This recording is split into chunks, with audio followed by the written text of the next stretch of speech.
How's it going, guys? PhantomCave here with today's old comic review, and today we have The Guardian of the Eastern Dark.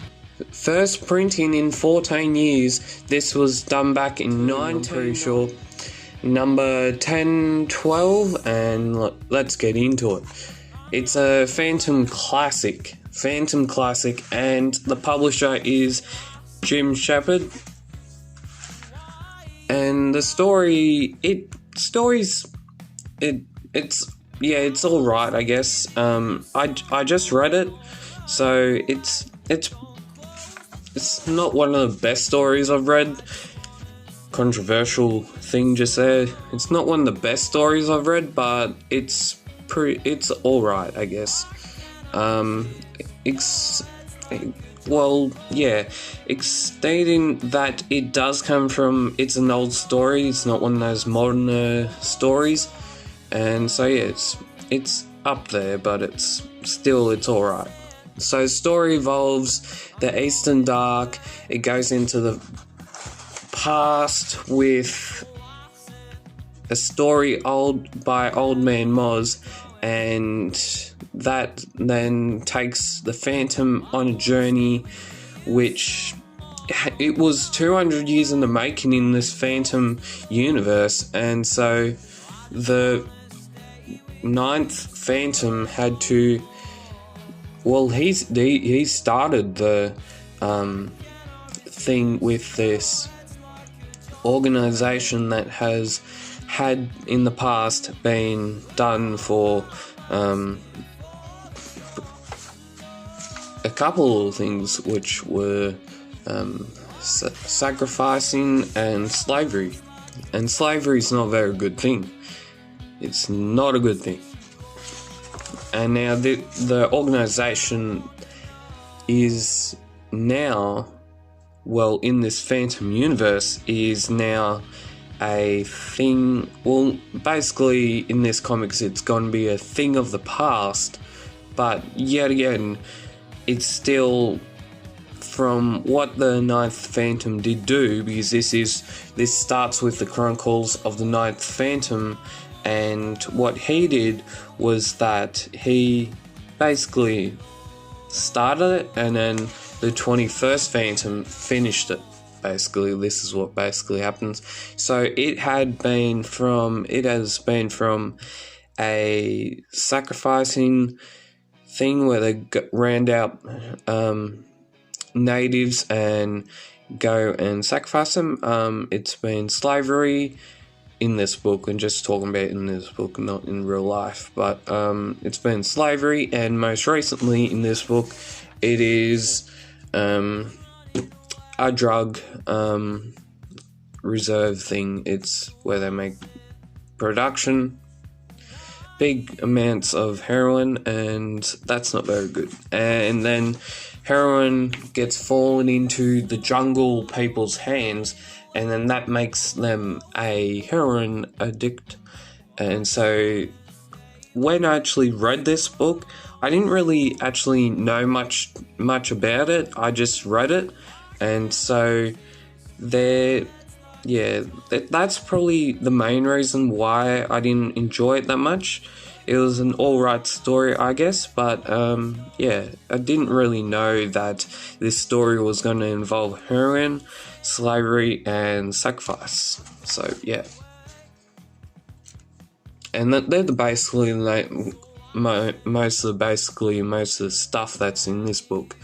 But yeah, it's still a good book, still good reading material for what we're in right now, this crisis that we're in right now.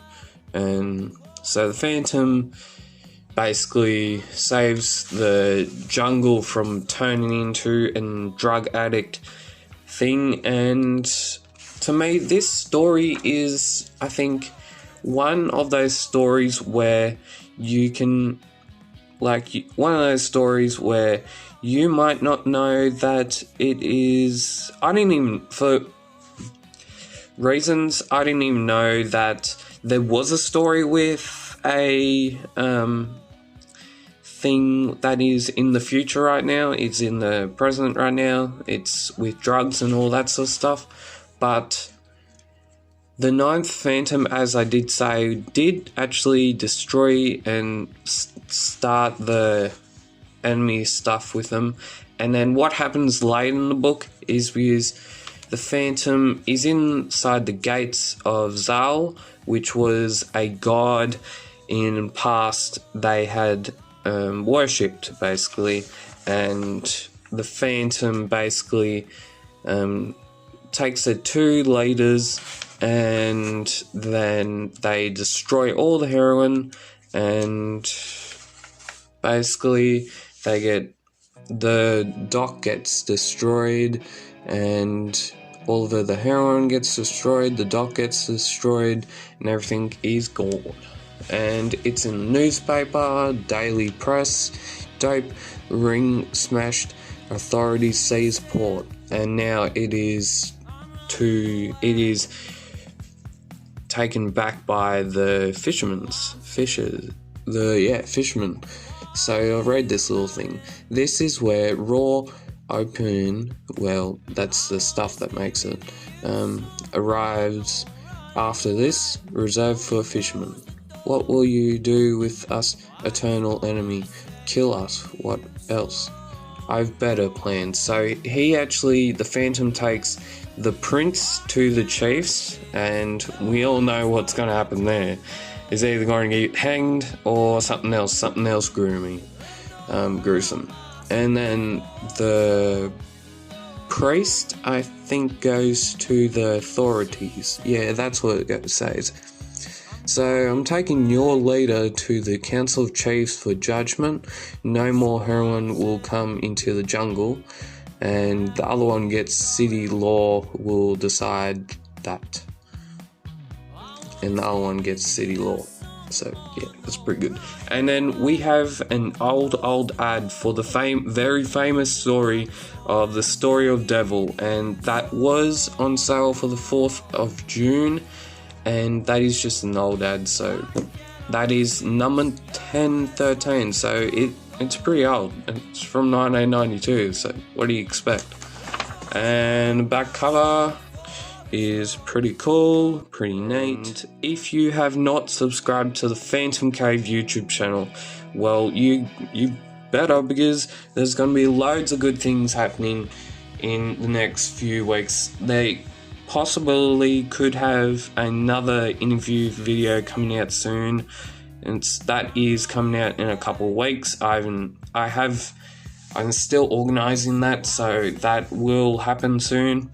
We've got even more content to come out to do with the replica specials and to do with other things. We've got there's a new comic coming out this week, but it's in a part series, so when I get all the parts, I'll do that in a one big whole video. And as always, keep safe from the virus, and as always, keep Phantom caving on.